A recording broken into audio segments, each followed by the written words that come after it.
Hello and welcome back to Seahawks Weekly here at Munch Sports Grill in Bellevue Square. If you listened to the Seahawks Huddle earlier today, make sure you're listening to Bob and Graz during the 1 o'clock hour tomorrow for your chance to win tickets to the October 14th Seahawks game when they'll be returning home to face the New England Patriots. You can still buy single-game tickets for games against the Cardinals, 49ers, and Rams in what is looking like a pretty good division. Lots of defensive football being played. My name is Danny O'Neill from the Seattle Times, here along with Dave Wyman, Max Strong, and we are now joined by Golden Tate, starting split end for your Seattle Seahawks. Now, this is a little bit of a different week for Golden because we don't have to ask him about any fines for blocks he may have leveled against an opponent. We also do not have to interrogate him about what may or may not have been a questionable call. And if I just point out that he had one hand in there and managed to rip it away from a guy who had two hands on the ball, which I think has gone unnoticed largely. Golden, is it a little boring this week? Yeah, it is actually. Not much been happening, which is probably a good thing. Just been focusing on our next opponent, Carolina, so we're just ready to go. When you look at kind of where your team stands at right now, kind of how are you feeling about things? You've been in every game. You've had a chance to win them all. There haven't been any blowouts. You're 2-2 with victories over Dallas and Green Bay, who are considered very good teams. But then you probably also kind of feel that there were two games that you could have won that got away. Kind of, do you see this as kind of a crossroads moment in your guys' season coming up? We're just gonna look forward. Just keep chugging along, keep preparing like we know we can. I think if we just continue to do what we do and eliminate penalties and just the bad plays. You know, you look at those games. We're in every single game. So we just I feel like sometimes we beat ourselves, and I just feel like if we can continue to run the ball like we know we can and sprinkle in some passing in there, we're going to be all right. Golden, that play that you made on Monday night, the big block even, those are the kinds of things that cross over to where it's like people are talking about it on the Today Show. I mean, it's going into like popular culture. What's that been like? Because, the football world, they're always going to be aware of those things. But now when you start, being on those kinds of shows, what was that like? Tell us about that feel, and were you comfortable with it? Actually, I was so busy with preparing for the next week, the Packers, that or for which week are you talking about again? Oh yeah, you were preparing for St. Louis. Yeah. Okay, after, so St. Yeah, right, so after the catch. the So right, St. Louis, yeah. catch. So I don't watch much TV, so I saw it all on Twitter. Twitter was where I got it pretty bad. There's some comments that were pretty intense, but I didn't see it on the Today Show, or I didn't watch ESPN, so I didn't pay too much attention. Yeah, so I mean, it was like on every front page and everything. So I mean, it was a big deal, and so it's almost like you were kind of like a movie star for a little while there. Yeah. I was trending on Twitter. So what were some of the best comments you saw on Twitter? I mean, ones that you can repeat. There weren't very many positive ones. Really? 12th man obviously had my back, but there was some people. It can't be repeated. Yeah. It should never be repeated. But I kind of laughed it off. Just kept moving forward. Golden, I thought you competed like nobody before after that that catch, and I think that's. A lot of people are talking about, the debate, was it a catch, wasn't it a catch? I thought you competed so well for it. They had to come up with, the fact that you made a touchdown. They couldn't dispute that, and that's a credit to you. And I think that to me is a kind of a small microcosm of what the whole Seahawks team is about. The guys that just don't quit, don't give up. They just keep going after, making every catch, every play that they can. So kudos to you for that. Thank you. How did your teammates kind of handle all of that? I mean, they knew you were being scrutinized in the media and all of that. How did they kind of get behind you and support you and all that kind of stuff? My teammates and really the whole organization supported me 100%. I guess a few days after it came out that it was officially a catch, with me having 2 feet on the ground, having possession the entire time, blase. So I had support from who it mattered the most, the organization. Those are the guys I see every single day. Those are guys I got to work with every day. Those are guys I spend most of my life with now, every single day. So, they supported me, and that's all that really mattered to me in 12 man. Where did the ball go? Now, it went to your mom, is that correct? Yeah, so it's being processed right now.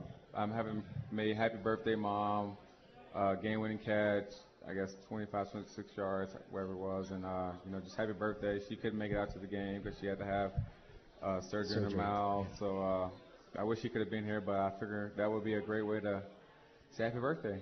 That's awesome. Did the Pro Football Hall of Fame or anybody like that try to get a hold of for sometimes they want to keep those footballs for famous moments like that? Not that I know of. No. Yeah, interesting. Well, talk about this week. And you mentioned something that I think that gets lost on people sometimes, that, as a player, you just don't have any time to focus on all that other stuff. I mean, once the last game is looked at, you look at film, you move on to the next one, and there's just no time for anything else, right? There really isn't. And me being so focused on wanting to help this team out as much as I can and be the best that I can, most of my days, I go home and look at film, study my playbook, and then sprinkle in a little FIFA here and there, 2K, get on PlayStation, watching TV. But for the most part, I try to put myself in the best position to help this team and to win. So you're a FIFA guy and not a Madden guy? No, I'm not a Madden guy. I like FIFA and 2K and Call of Duty. Who do you play in FIFA? Like, what's your favorite club team, or which country do you play? Chelsea, England, and Chelsea. Chelsea. Yeah. Okay. How do you become a Chelsea fan? I don't know much about soccer. I just know the game is really fun. You like and that? That's how I relate to people who know soccer. I'm like, yeah, I crossed one last week in FIFA. You like their uniforms? Yeah. Well, let's talk about the Rams game just for a second. I know afterwards, Sidney Rice got on, and his comments sounded like he was very, very frustrated. And I'm just wondering if that kind of how you guys feel like on offense, like you guys would have a lot better record if it wasn't for the self-inflicted wounds? We try not to blame anyone. It's a team game at the end of the day. Yes, I think offensively we could have made a few more plays to get us that win. We watched the film and there's some plays that we thought we left out on the field, which was probably more disappointing than the loss itself. To know we had great opportunities to score and make some big plays, but we just couldn't do it. But most importantly, we learned from it and we're moving on to this week, and we just don't want to make the same mistakes we made last week. And I think we'll be good. Are you guys able to kind of leave that game behind pretty quickly? You guys kind of move on, or does it take a while for you? For me personally, I can tell you how. For me, it was tough. It was really tough to lose that one, especially from get-go. The first drive, we went down there at will and scored, and they got it going too. So I just like I said, a lot of opportunities missed, I thought. So it was tough, but I'm good now, ready to move on to Carolina, which is most important right now, and we're going to come out with a win. What do you look at? Like, a lot of scrutiny has been put on the last game on third downs, and I think that for all the focus on people talking about opening up the playbook and doing all these different things, it was a couple pretty small plays that you guys could have made to extend drives. How hard is to execute on third down? Because it's not an easy thing to fix, or everyone would be able to excel at it. Like, what kind of goes into this week's preparation to improve in that part of the game? You said it. We've been focusing on executing third downs. Some stat, it said we're in the league, we're like 1 or 2 on first and second down. And on third down, all our drives are third and 3 to 5, 3 to 6, which is where you want to be. You're right on track at that point. So we really got to capitalize this week on hitting the guys open and executing our plays, and I think we're going to be okay. So, Josh, this week, Chris Gamble and Josh Norman are the corners for Carolina. Tell us about what you look for. I mean, besides, what kind of defenses they run and what situation, just you as a receiver, how you can beat a guy, the way he plays you, little technique things. How much do you spend on that, and what are some of the kind of things that you look for to give you an advantage from your work in film? I look at their feet. I try to see which foot they step with first. Their tendencies when they're playing man, their tendencies when they're playing 2 or 6 or whatever, 3, whatever it is. Coach Kip and Bellevue do a great job at breaking down their defenses, especially with the coverages and things like that. So, we're every week we feel like we're prepared. So we just gotta, like I said, execute. But they're a good team. They have some talent. We're gonna have to play well to win that game. I'm expecting the defense to come up and shut down Cam. I'm expecting the special teams to come out make some game-changing plays. And the offense, we're going to get it going. We're going to get it going. We're going to continue to run the ball well, and we're going to open up our passing game. And I think we're going to make some big plays. Even though you're an offensive guy, do you ever look at the opposing team's offense like, you talked about Cam Newton. They also have a dynamic receiver by the name of Steve Smith. Do you ever look at him on film and see some of the things he's able to do and try and incorporate any of that stuff in your game? Yeah, coming out of high school and coming out of college, I always wanted to play like Steve Smith. He's a smaller guy like myself, very, very physical. He can jump. He can jump, and he has great hands, and that's kind of how I build my game. And his run out to catch is pretty good too.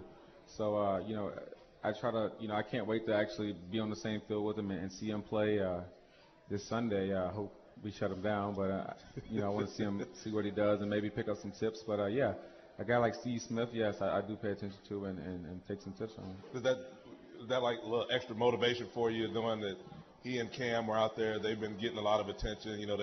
They had a great year last year.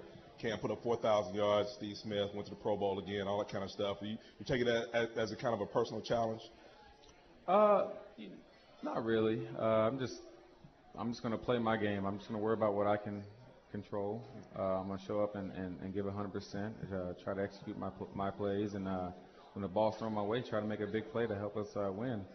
But as far as what other people have done in the past, I try not to worry about that because that's not going to help me now. So, yeah. How about, are there any linebackers that you can knock out this week? That's really what I'm interested in. I don't know. I mean, I don't want to get fined, so I might have to thump them or something, or let them know. Just set like a basketball screen from now on, I think yeah. What we're supposed to do. No, that was just such a great play. And Mac mentioned the effort you made on the catch, but on that too, that was one of those plays that kind of it brought a tear to my eye, Danny. I felt, I was proud to be a former NFL player when I saw that. You were proud to be not playing and getting knocked happy. out.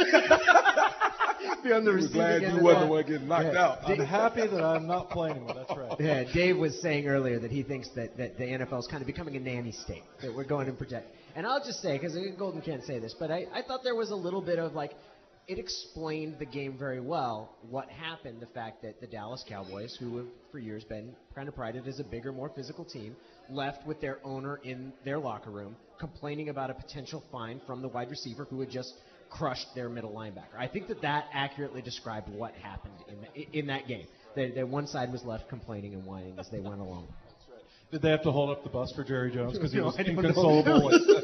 Did you hear this story about?